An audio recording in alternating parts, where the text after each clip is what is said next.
வாழ்க வளமுடன், வாழ்க வையகம். Mother blessings. எவ்வழி நல்வழி, அவ்வழி நம்வழி.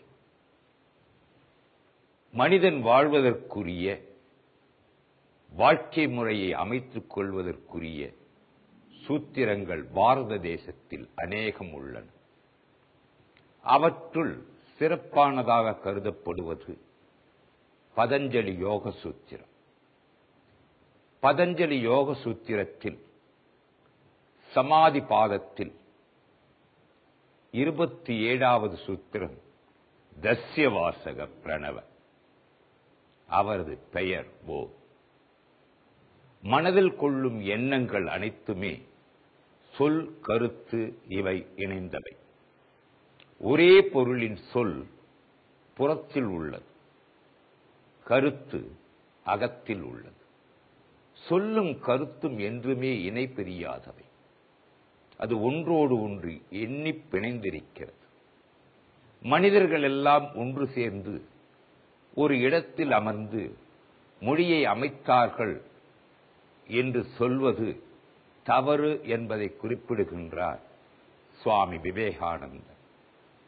சொல்லும் கருத்தும் உள்ளுக்குள் இருப்பது போல் அந்த சொல் நாட்டில் வேறுபடலாம், பல நாடுகளில் வேறுபட்டு மொழியலாம், பல மதங்களில் வேறுபடலாம்.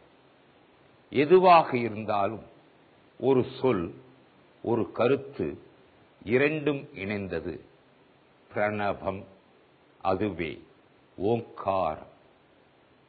ஓம் என்பது ஒரு அற்புதமான சொல். அதை மந்திரம் என்பர் பெரியோர். இறைவன் எங்கே இருக்கின்றான் என்பதற்கான கேள்விக்கான விடை இந்த தஸ்ய வாசக பிரணவ. அங்குங்கனாதபடி எங்கும் இருக்கின்ற இறைவன் ஓம் என்பதற்குள் ஒளியாகவும் ஒளியாகவும் இருக்கின்றான். ஓம் என்பதை ஜபம் செய்வது கூடாது, அதாவது வெளியே சொல்வது. மனதில் உள்வாங்க வேண்டும். அஜபமாக ஜபம் செய்ய வேண்டும். அஜபமாக ஜபம் செய்கின்ற போது அந்த ஓம் அந்த மனிதனுக்குள் இருக்கிறது.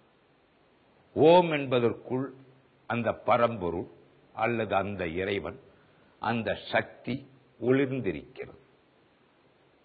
இப்போது சிந்தித்து பார்த்தால் ஓம் என்பதற்குள் இறைவன், அந்த ஓம் மனிதனின் மனதினுள், இறைவன் மனதினுள் இருக்கின்றான்.